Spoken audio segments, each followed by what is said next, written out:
Uma sociedade que se pretende livre não pode se dar ao luxo do silêncio. O ruído conflituoso já está colocado, e é dele que nascem as transformações.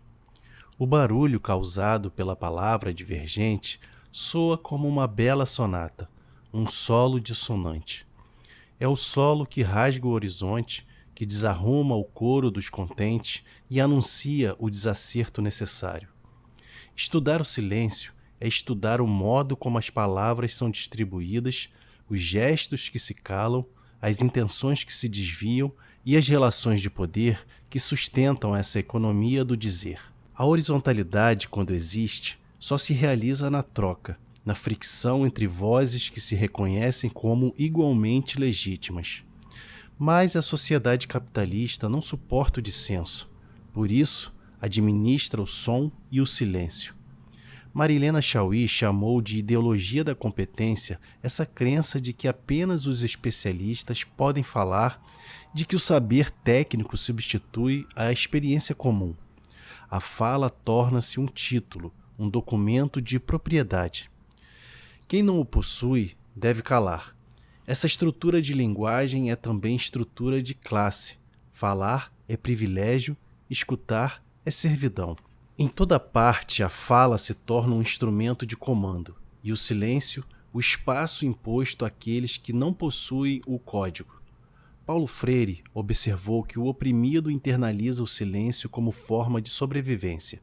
Aprende a esperar o momento certo, a falar apenas quando é convidado, a modular a própria voz para que não soe como ameaça. A cultura do silêncio é, portanto, o reflexo de uma educação que ensina a obediência como se fosse virtude. Foucault mostrou que o poder moderno não se limita a proibir. Ele produz discursos e, ao produzi-los, determina o que pode ser dito, quem pode dizer e em que condições. Em A Ordem do Discurso, ele escreve, abre aspas, em toda a sociedade, a produção do discurso é ao mesmo tempo controlada, selecionada, organizada e redistribuída por certo número de procedimentos que têm por função conjurar seus poderes e perigos. Fecha aspas. Essa observação é central para compreender o novo regime do silêncio. A censura já não opera pelo veto, mas pela administração do excesso. O que antes era suprimido, agora é dissolvido em saturação. Desde o século XVII, diz Foucault em História da Sexualidade 1, o sexo não foi objeto de silêncio, mas de um verdadeiro frenesi da fala. Essa passagem aparentemente restrita à sexualidade descreve a mutação geral das sociedades de controle. O poder aprendeu a falar em vez de calar. A palavra tornou-se instrumento de vigilância e integração. Nessa lógica, o sujeito contemporâneo acredita estar livre porque fala, porque expõe, porque participa, mas sua fala já nasce roteirizada, prevista, estatisticamente absorvida. O silêncio, portanto, não é mais o oposto da fala, mas seu produto mais sofisticado. É o resultado de uma proliferação administrada de discursos que impedem a palavra de ferir. Quando dizemos que fala-se de tudo, menos do essencial, estamos descrevendo precisamente esse fenômeno. O poder discursivo que multiplica vozes para esvaziar o sentido. O silêncio, em nossas sociedades, é o excesso de fala que impede o acontecimento da palavra verdadeira, aquela que desestabiliza a ordem e devolve ao conflito seu direito de existir. Poderíamos explicar esse mecanismo pela noção de capital simbólico. Quem detém o poder de enunciar não precisa gritar, basta ser ouvido. A linguagem é uma moeda, e o tom, o vocabulário, o ritmo e até a aparência funcionam como signos de legitimidade. O silêncio não é, portanto, vazio, é produto social, efeito da hierarquia. Escutar nesse mundo é quase sempre consentir. O silêncio dos que nada dizem é espelho do excesso dos que falam demais. Entre ambos se instala a forma mais eficiente de dominação, aquela que transforma a desigualdade em naturalidade. Mas há também o silêncio como resistência. Fanon via no corpo colonizado uma tensão muda, um grito contido. O silêncio, nesse sentido, é o momento anterior à explosão, a respiração que antecede o gesto. O oprimido se cala porque o espaço da fala é armadilha, porque cada palavra é traduzida pelo inimigo. O silêncio se torna refúgio e estratégia. Não é rendição, é acúmulo. Na psicanálise, o silêncio pode significar o retorno do reprimido, o trauma que não encontra nome, mas também pode ser recusa, defesa contra a invasão simbólica do outro. Há uma diferença entre o silêncio imposto e o silêncio escolhido. O primeiro é mutilação, o segundo é tática. Rancière lembraria que a política nasce quando aqueles que não deveriam falar se fazem ouvir, quando o ruído dos que estavam fora da cena irrompe no espaço da palavra oficial. É o instante em que o silêncio se rompe e o mundo volta a ter contorno. A história é feita desses instantes em que o som se desorganiza, em que a voz imprevista desautoriza o tom dos poderosos. Todo poder teme o ruído porque o ruído dissolve as fronteiras da autoridade. Vivemos, porém, numa época em que o próprio ruído foi domesticado. O espetáculo converteu a divergência em entretenimento e a palavra em mercadoria. As redes sociais fabricam a ilusão da fala permanente, mas o que há é uma sequência de monólogos. A escuta desaparece, substituída por métricas. O poder já não precisa silenciar, basta saturar. O excesso de discurso funciona como cortina de fumaça. A atenção se fragmenta, o conflito se perde, o silêncio retorna travestido de informação. É o triunfo da comunicação sem diálogo, da fala sem risco. Nesse cenário, o ato de ouvir se torna revolucionário. Escutar é devolver densidade ao mundo. Não se trata de pacificar, mas de suportar a diferença sem querer absorvê-la. A escuta verdadeira exige renúncia, cansaço, paciência, virtudes quase subversivas numa era de velocidade. Escutar é permitir que o outro exista sem ser corrigido. Só assim o silêncio deixa de ser opressão e se converte em intervalo vivo, em respiração entre vozes que disputam o real. O silêncio é onde o poder se oculta. Ele desenha os contornos invisíveis das instituições, das famílias, das igrejas, das academias. Quem cala, revela. A força de um regime pode ser medida pelo número de palavras que ele não tolera. Estudar o silêncio é revelar o mapa da dominação, o modo como o poder administra o indizível. Mas também é descobrir as brechas, a palavra que ainda não foi dita, o corpo que ainda não dançou, o gesto que ainda não se permitiu existir. Falar, quando todos esperam o silêncio, é romper o pacto da harmonia. É sujar o som limpo do poder com o barulho da vida. A liberdade, se tiver algum sentido, é o direito de perturbar. Uma sociedade viva é uma sociedade ruidosa, impura, contraditória. O silêncio pode ser belo na arte, mas é mortal na política. Quem organiza o silêncio, organiza a obediência. E quem o desafia, mesmo sozinho, mesmo derrotado, mantém acesa a centelha da desordem que impede o mundo de se transformar em cemitério. O silêncio não se produz apenas pela censura direta, mas também pela proliferação dos que não sabem ouvir. A figura do silenciador é mais comum do que se pensa. Não é apenas o censor, o inquisidor ou o patrão que veta a fala, mas o sujeito que fala demais, que ocupa o espaço simbólico, que transforma o diálogo em vitrine. Há silenciadores em todos os lugares, no lar, na escola, nas redes, na política, na arte. O marido que interrompe, o professor que não escuta o aluno, o militante que monopoliza a palavra em nome da causa, o intelectual que se pronuncia antes de compreender, o artista que transforma tudo em performance, o gestor que estimula o diálogo apenas para validar o que já decidiu. O silenciador é a engrenagem humana do poder que administra a palavra. Ele existe porque a sociedade capitalista não apenas autoriza a fala, mas a transforma em instrumento de distinção, em capital simbólico. O ato de falar, antes comunhão, converteu-se em ato de posse. E nesse sistema, quanto mais se fala, menos se escuta. O vício no protagonismo é o espelho moral do capital. Marx já havia notado que no capitalismo tudo que é sólido se desmancha no ar e que o homem se aliena de seu próprio produto. O trabalhador se torna tanto mais pobre quanto mais riqueza produz. Essa alienação não se limita ao trabalho manual, atinge também o campo simbólico. A fala, convertida em mercadoria, aliena o sujeito falante. Ele produz discursos como quem fabrica bens, esperando retorno em prestígio, engajamento, autoridade. É a mercantilização da expressão. Assim também se organiza o discurso contemporâneo. Todos são convidados a falar, mas dentro de molduras previamente dadas, sob formas previsíveis, em linguagem administrada. O protagonismo é, nesse sentido, uma forma de controle. Acredita-se que falar é libertar-se. Na verdade, é integrar-se ao circuito do poder. Nas redes sociais, o silenciador é aquele que fala para acumular visibilidade. Sua fala é mercadoria, seu público é mercado e o algoritmo é sua arena. Ele não suporta o silêncio porque, sem atenção, sua identidade se dissolve. Foucault, ao descrever a microfísica do poder, advertia que, abre aspas, o poder se exerce mais do que se possui.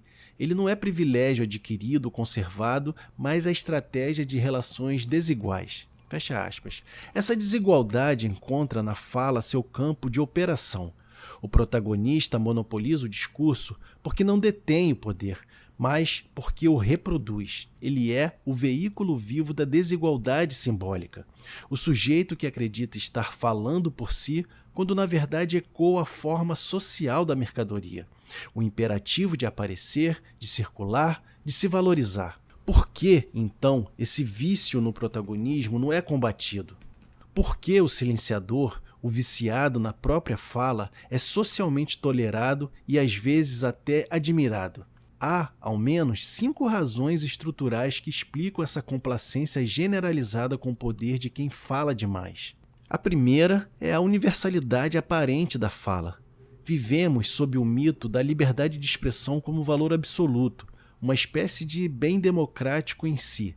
Criticar o excesso de fala é rapidamente confundido com censura, e a defesa da escuta é interpretada como tentativa de controle. A ideologia liberal nos ensinou a crer que quanto mais vozes houver, mais livre é a sociedade. Mas essa multiplicação de vozes não significa pluralidade, significa ruído. O poder moderno opera exatamente nesse ponto, simula a diversidade para preservar a hegemonia. O mercado de opiniões é o equivalente simbólico do mercado de mercadorias. Tudo circula, mas nada muda. Marx já havia antecipado o princípio dessa ilusão. Abre aspas, na troca universal das atividades e dos produtos individuais, os indivíduos tornam-se dependentes uns dos outros. E esta dependência natural se manifesta como uma dependência de coisas. Fecha aspas. Assim também, no campo do discurso, a dependência social se apresenta como autonomia individual. Cada voz se julga livre, mas todas pertencem ao mesmo circuito de valorização. É por isso que ninguém combate o excesso de fala. Ele parece liberdade, quando é apenas uma forma moderna de sujeição. A segunda razão é o mascaramento epistêmico. O protagonista raramente se reconhece como silenciador. Ele fala em nome da escuta, em nome do diálogo, em nome do outro. O intelectual se diz mediador das massas. O político se apresenta como intérprete do povo. O artista se proclama porta-voz dos esquecidos. Esse discurso benevolente é a máscara da dominação simbólica. Foucault advertia que o poder é tolerável apenas na condição de mascarar uma parte importante de si mesmo. A fala do silenciador, portanto, é sempre piedosa, pedagógica, generosa, porque seu poder depende do disfarce. Ele não precisa mandar calar, basta apenas representar o outro. Assim, o silêncio se produz por saturação. Fala-se pelo outro até que o outro desaparece. O paternalismo da fala bem-intencionada é o novo nome da censura. A terceira razão é a assimetria de risco. Denunciar o protagonismo implica desafiar quem detém o microfone, o professor, o gestor, o militante, o artista, o influenciador. Quem ousa fazê-lo arrisca ser rotulado como invejoso, ressentido ou antidemocrático. A cultura contemporânea valoriza a visibilidade como medida de legitimidade. Quem é visto tem razão. Por isso, questionar o silenciador é quase sempre ineficaz. Ele possui o palco, o público e os códigos da legitimação. Paulo Freire já havia reconhecido esse dilema ao mostrar que a estrutura opressora se sustenta tanto pelo silêncio imposto quanto pela palavra domesticada. Aquele que fala sem arriscar, que repete o discurso do poder sob a aparência de diálogo. Em Pedagogia do Oprimido, ele descreve como a cultura do silêncio transforma o oprimido em ouvinte permanente e o impede de pronunciar a palavra verdadeira, a única capaz de romper a domesticação. A palavra domesticada é a do protagonista que transforma a crítica em performance, o dissenso em espetáculo. O risco de enfrentá-lo é ser incorporado à encenação, tornar-se figurante de sua própria denúncia. A quarta razão é o autoparasitismo simbólico. Muitos dos que sofrem o silêncio aspiram, no fundo, a ocupar o lugar do silenciador. O protagonismo é desejado porque é a forma simbólica do sucesso no capitalismo tardio. O trabalhador quer ser gestor, o militante quer ser referência, o artista quer ser celebrado, o crítico quer ser ouvido. O desejo de fala é também desejo de distinção. Essa luta simbólica faz com que a crítica ao protagonismo se torne inócua. Todos querem, de algum modo, protagonizar.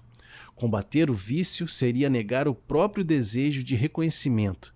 Assim, o sistema se autorregenera. Cada silêncio se alimenta da aspiração à fala dominante. A quinta razão é a complexidade estrutural do poder. O silenciador não é apenas um indivíduo, é um efeito da forma social.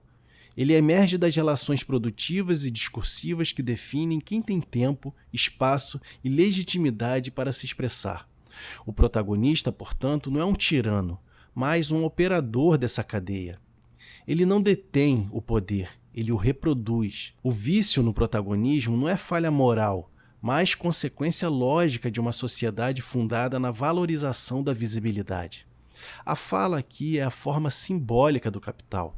Quanto mais se fala, mais se é visto. Quanto mais se é visto, mais se existe. Combater esse vício exigiria transformar a base da sociedade, e por isso ele não é combatido. A crítica ao protagonismo não é feita porque ela tocaria o nervo do sistema, a própria estrutura que sustenta o poder e o desejo de aparecer. No fim, os silenciadores são apenas as faces humanas de uma maquinaria maior, a do capital que coloniza a linguagem. O vício no protagonismo é o sintoma de uma era em que o discurso se tornou produção e a escuta improdutiva. Vivemos numa civilização que premia quem fala e esquece quem ouve. O silêncio é agora a forma mais radical de resistência, desde que não seja o silêncio imposto, mas o silêncio que prepara o grito. Marx dizia que a crítica da religião é o pressuposto de toda crítica. E talvez hoje devêssemos dizer que a crítica da fala é o início de toda emancipação. Escutar em um mundo saturado de discursos é um gesto subversivo. Escutar devolve à palavra sua gravidade e à política sua espessura. A verdadeira liberdade não está em falar sem limites, mas em restituir ao som o peso do essencial. Para Wilhelm Reich, o silêncio não é um fenômeno linguístico, mas muscular, afetivo, histórico. Ele é o sintoma da repressão sexual e política que atravessa o corpo social. No início de A Função Social do Orgasmo, Reich observa que, abre aspas, a estrutura do caráter é o registro biológico da história social do indivíduo. Essa frase é decisiva. O corpo guarda em sua rigidez o peso da cultura, e essa rigidez se manifesta como silêncio. Cada ombro tenso, cada respiração contida, cada olhar que evita contato revela uma história de censura e medo. O silêncio, nesse sentido, é a forma muscular da submissão. O sujeito não se cala apenas porque teme o castigo, mas porque não consegue mais respirar livremente. O poder social penetra o corpo até torná-lo incapaz de emitir som. Em Psicologia de Massas do Fascismo, Reich explica essa análise para o plano político. O fascismo, segundo ele, triunfa não apenas pelo terror, mas porque as massas desejam o autoritarismo. Esse desejo nasce de uma estrutura emocional conformista, construída pela família patriarcal e reforçada pela moral sexual repressiva. O silêncio político é, portanto, consequência do silêncio libidinal. O corpo reprimido produz o cidadão obediente. A energia vital, impedida de se expressar, converte-se em medo, culpa, ressentimento, afetos que sustentam o poder.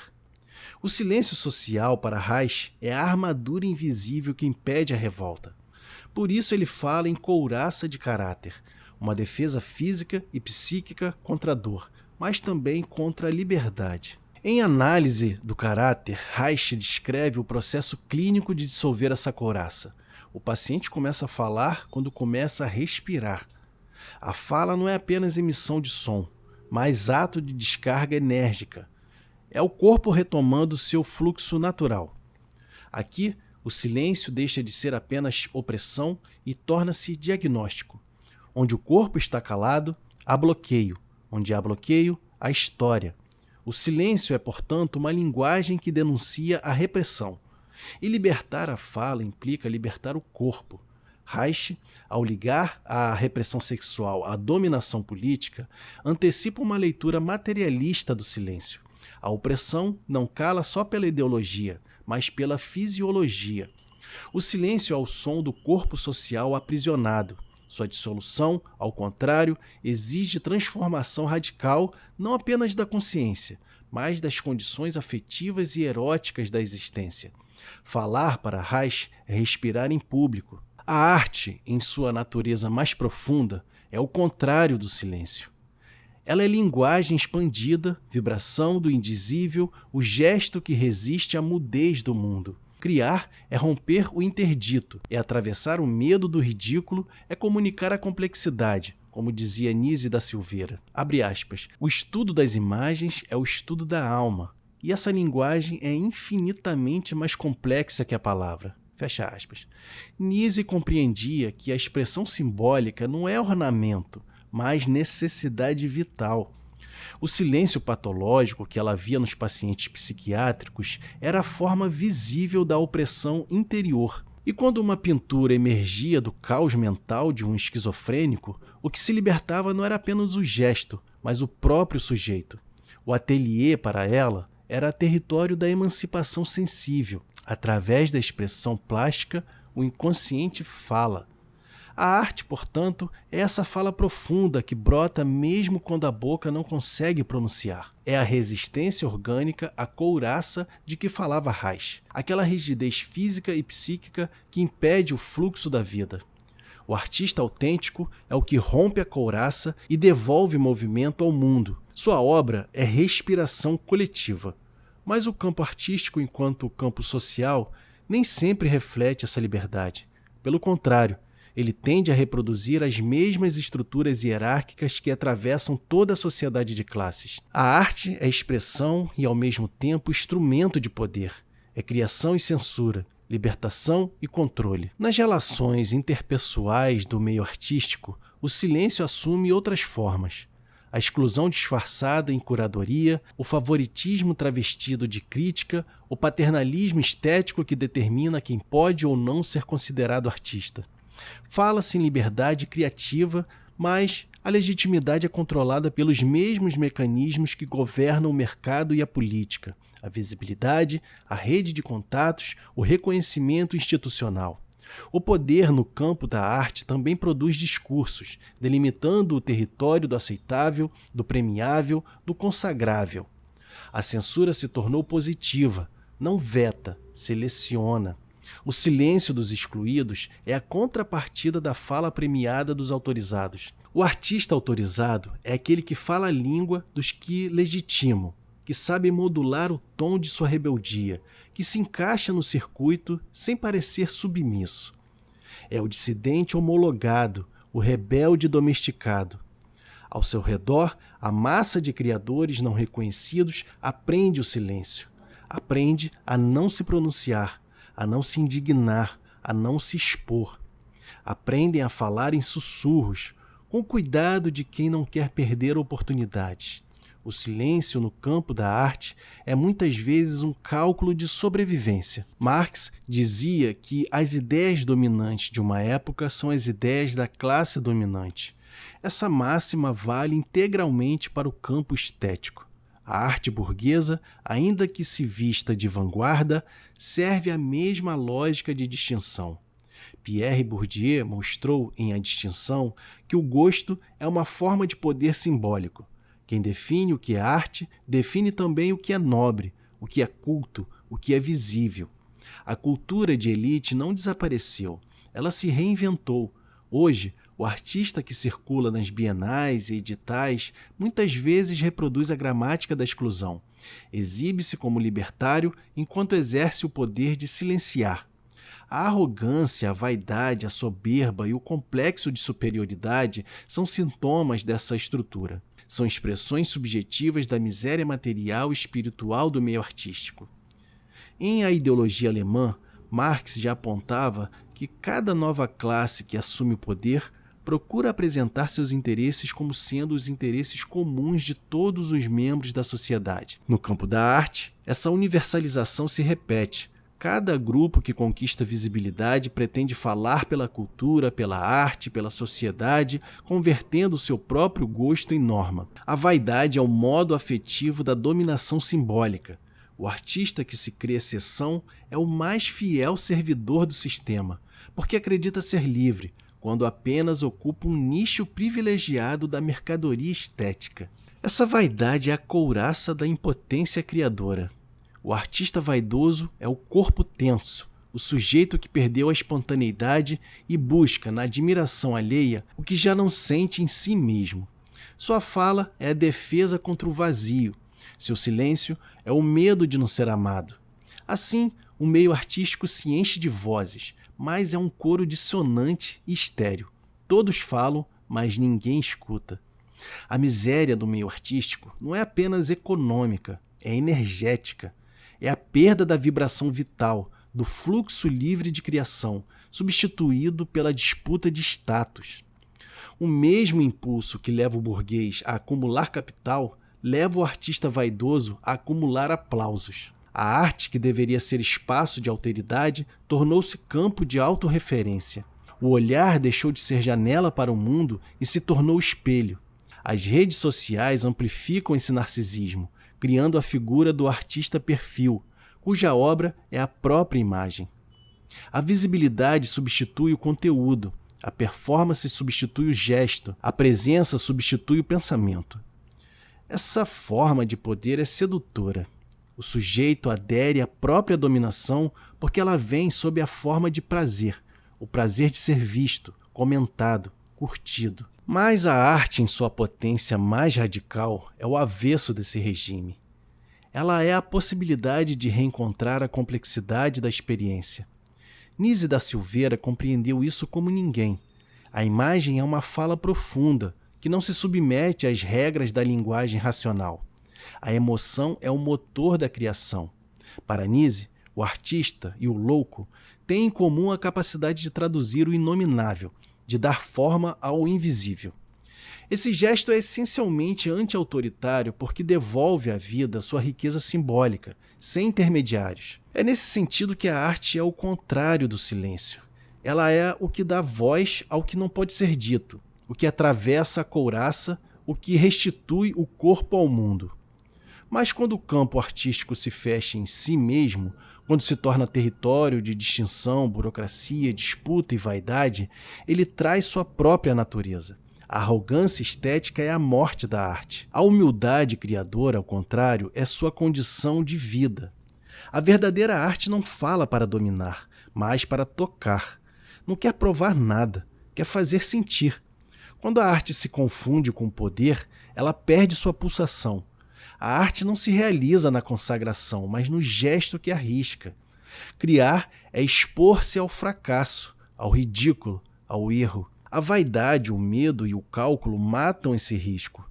A arte autêntica fala porque precisa, não porque é ouvida. Ela é a recusa da obediência e, portanto, a recusa do silêncio imposto. Mas essa recusa exige também uma ética da escuta.